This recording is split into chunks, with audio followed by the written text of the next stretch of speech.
If you're thinking about moving to or retiring in Italy, this is the video you watch first. Not because it's the most exciting one, but because without this, everything else you do could become very expensive and take way too long. Italy works extremely well, but it only works if you do things right. I've worked with people who spent years researching Italy, watching every video, recording every blog, and then plan their move the wrong way. That's when the expensive mistakes happen. Simple mistakes like the wrong visa assumption, the tax situation sorted too late, the consulate appointment booked 2 months too late, the document that expired just before application went in. None of these are complicated problems, but they all have one thing in common: the right order.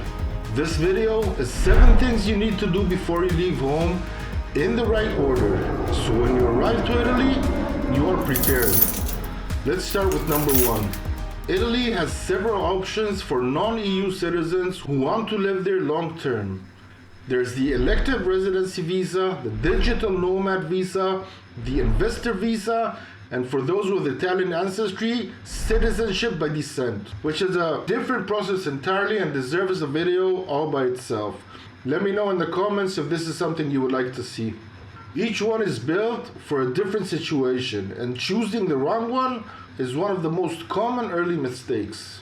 For most people watching this, retirees, people living on passive income, financially independent people who don't need work, the right path is the elective residency visa, or the ERV. It's the most common route, and it's the one this video is built around.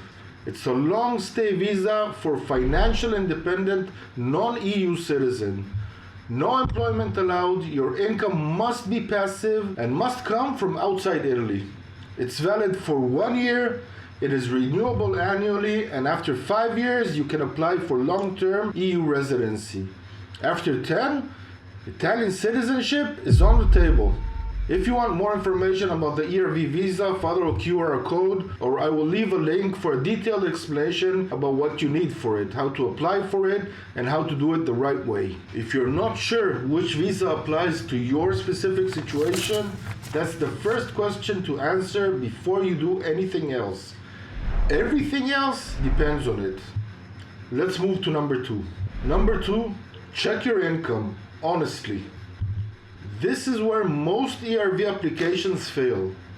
Not because people don't have enough money, but because they don't have the right kind of money, or they can't prove it the way the consulate needs to see it. The ERV requires a minimum level of passive income. For a single applicant, that's roughly 31,000 euros for a year.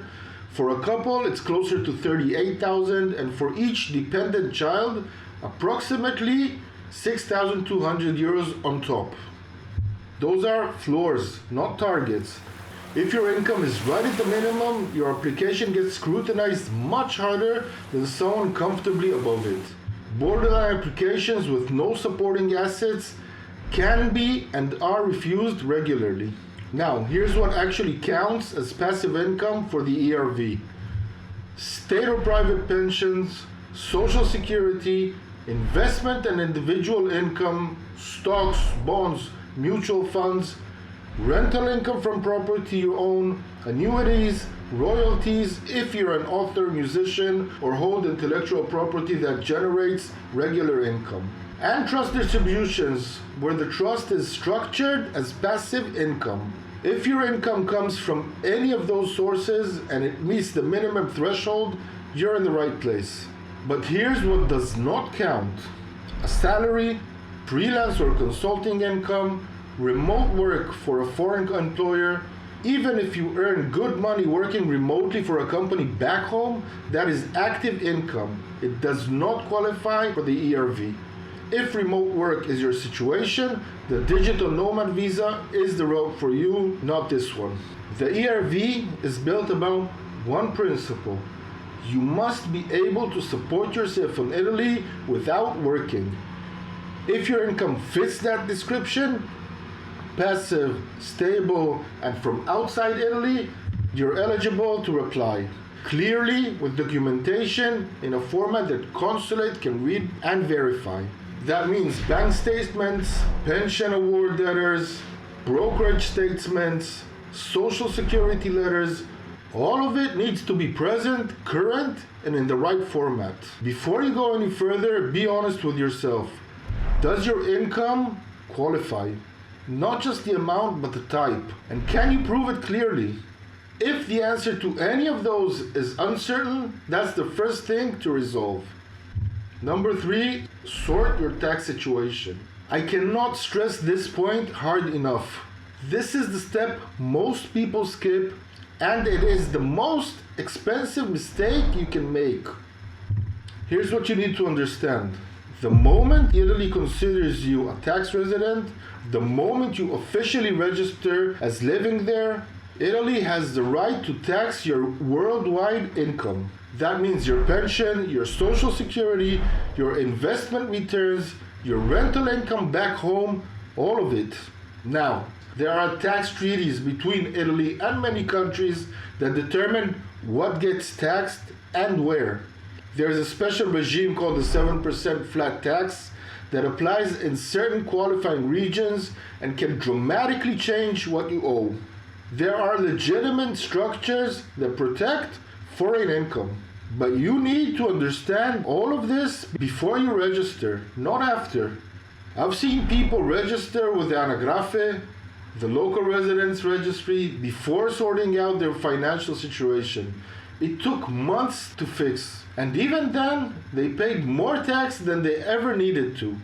The fix exists, but it is far harder and far more expensive to apply after the fact. Before you submit a single piece of paperwork, speak to a cross-border tax specialist, not a general accountant, someone who works specifically at the intersection of Italian law and your home country's obligations. If you don't know who you can trust on this, you can contact me directly by email, and I will refer you to the tax consulting company I work with in Milan.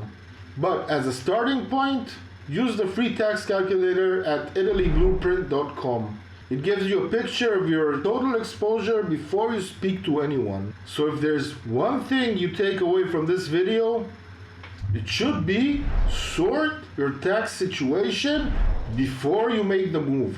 Number 4, find accommodations that meets consulate requirements. You cannot apply for the ERV without proof of where you'll be living in Italy.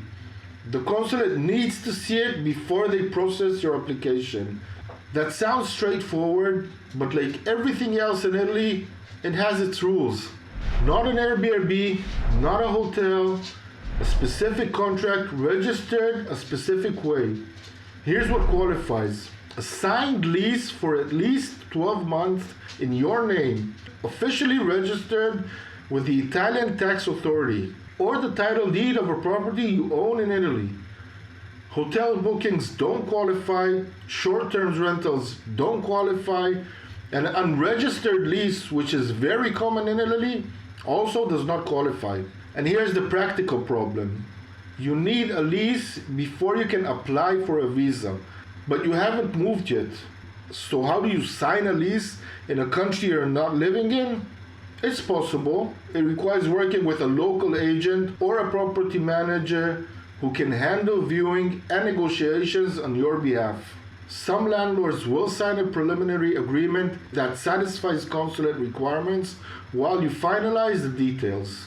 One more thing worth knowing here, where you choose to live affects your tax situation.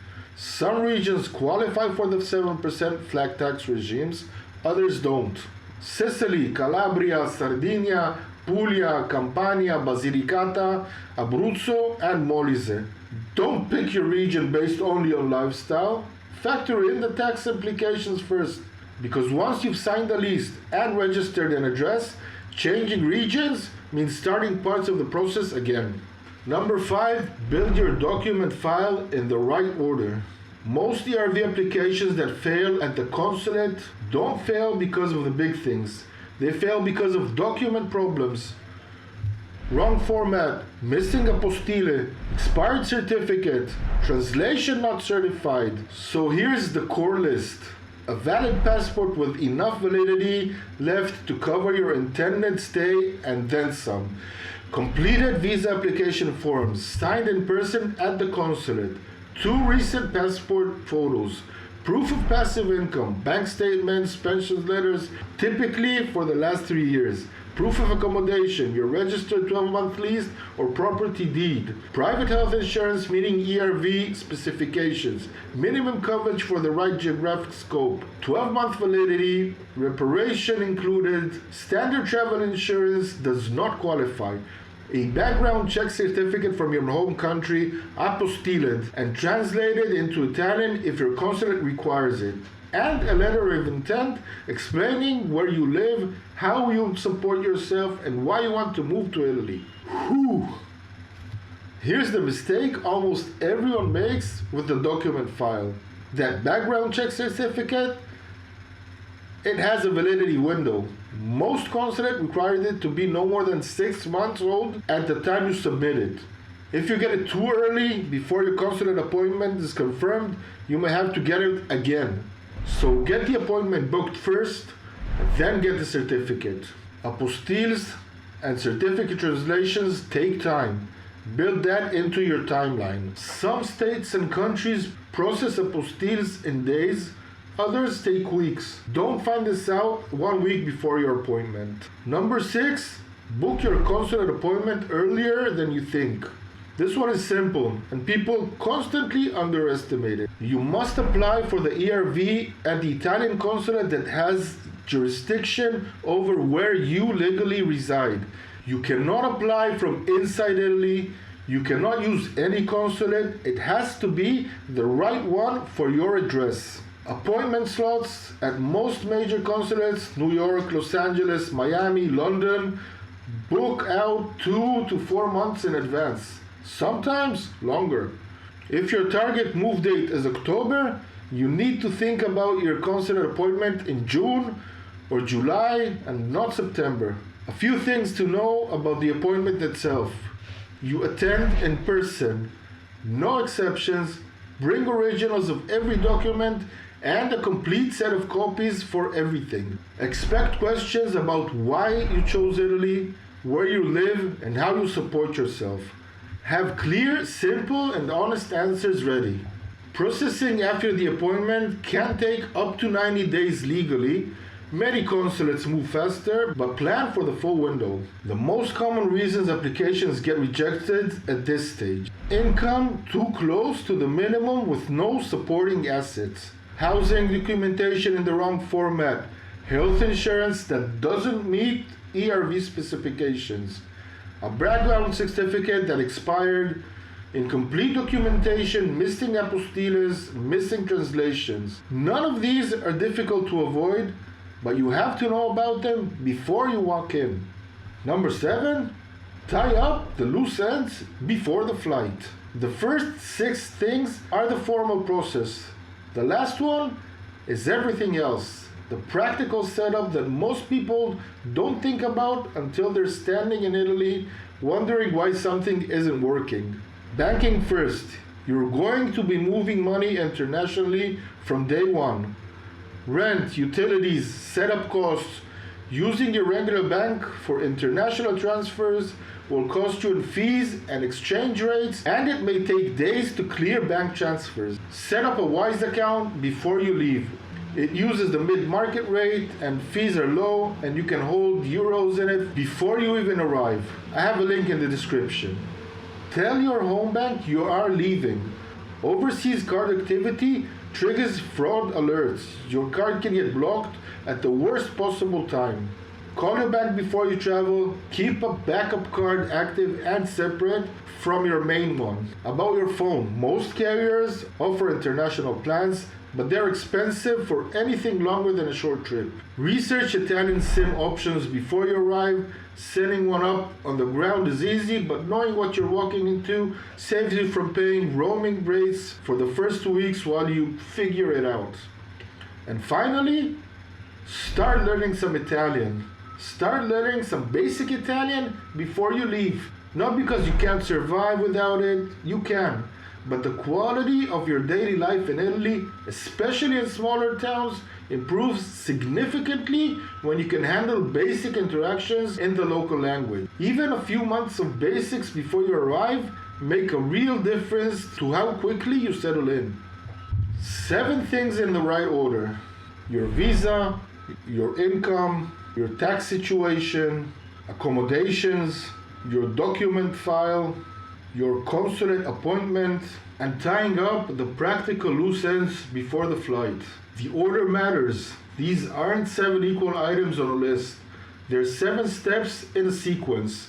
Do them out of order and you create problems. Do them in the right order and you arrive in Italy with everything in place. If you want to go deeper on any of this, the Italy Retirement Blueprint covers the full picture: tax residency, the 7% regime, and how to structure your move financially so you're not fixing expensive mistakes after the fact. Follow the QR code or the link is in the description below. And the next video in the series covers what happens after you land. Your first 30 days in Italy, the things nobody tells you, including the one mistake most people make in the first week that can affect the entire residency application. Subscribe so you don't miss it. A presto.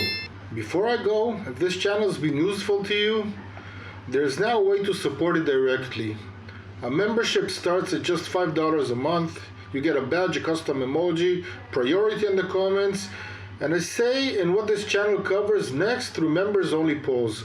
But honestly, the main thing is that it helps me keep this going. It's a lot of work to research, script, film, and edit these videos. And every member makes a real difference. The link is in the description if you'd like to be a part of it. Either way, thank you for watching.